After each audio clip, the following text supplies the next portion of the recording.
Saudara sekalian, Shalom. Kita kembali berjumpa di dalam video pastoral. Saudara, kata brokenness, saya yakin bukanlah satu kata yang disukai oleh banyak orang karena ini berkonotasi negatif. Itu berarti kehancuran. Tetapi saudara, menariknya, Yesus memulai serangkaian pelayanannya dan pengajarannya di dalam dunia ini dengan konsep brokenness. Dia berkata, "Berbahagialah orang yang miskin di hadapan Allah."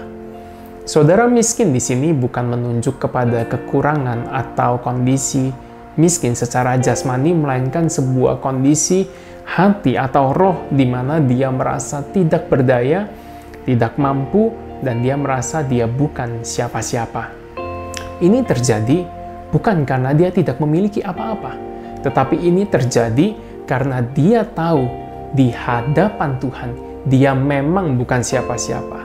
Tanpa pertolongan Tuhan, dia memang bukan apa-apa. Oleh sebab itu, saudara, dia di hadapan Tuhan merasa dirinya sungguh-sungguh membutuhkan Tuhan, sungguh-sungguh perlu Tuhan, sungguh-sungguh perlu pertolongan dan anugerah Tuhan di dalam kehidupannya.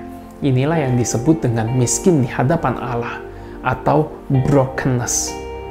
Nah, saudara, hal ini bukan terjadi secara otomatis, melainkan disengaja. Orang itu perlu secara sengaja menghancurkan kebanggaannya, perlu secara sengaja menghancurkan kesombongannya dan egonya. Orang seperti inilah yang Yesus sebut sebagai berbahagia, karena dia akan memiliki kerajaan sorga. Itu artinya, saudara, Yesus Sang Raja beserta dengan segala kelimpahan sorga atau kelimpahan rohani akan hadir berdiam di dalam dirinya dan menjadi miliknya.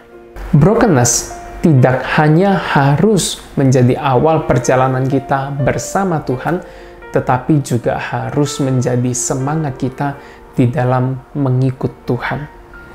Artinya kita memulai dengan brokenness, kita jalani dengan brokenness, tetapi tidak berakhir di dalam brokenness.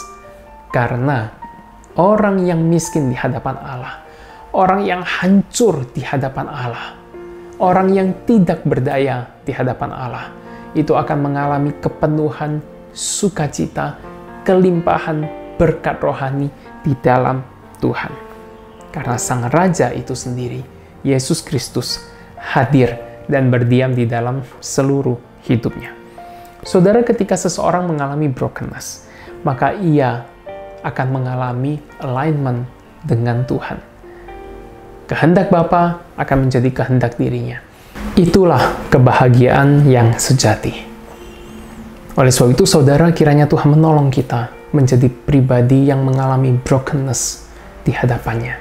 Tuhan Yesus memberkati.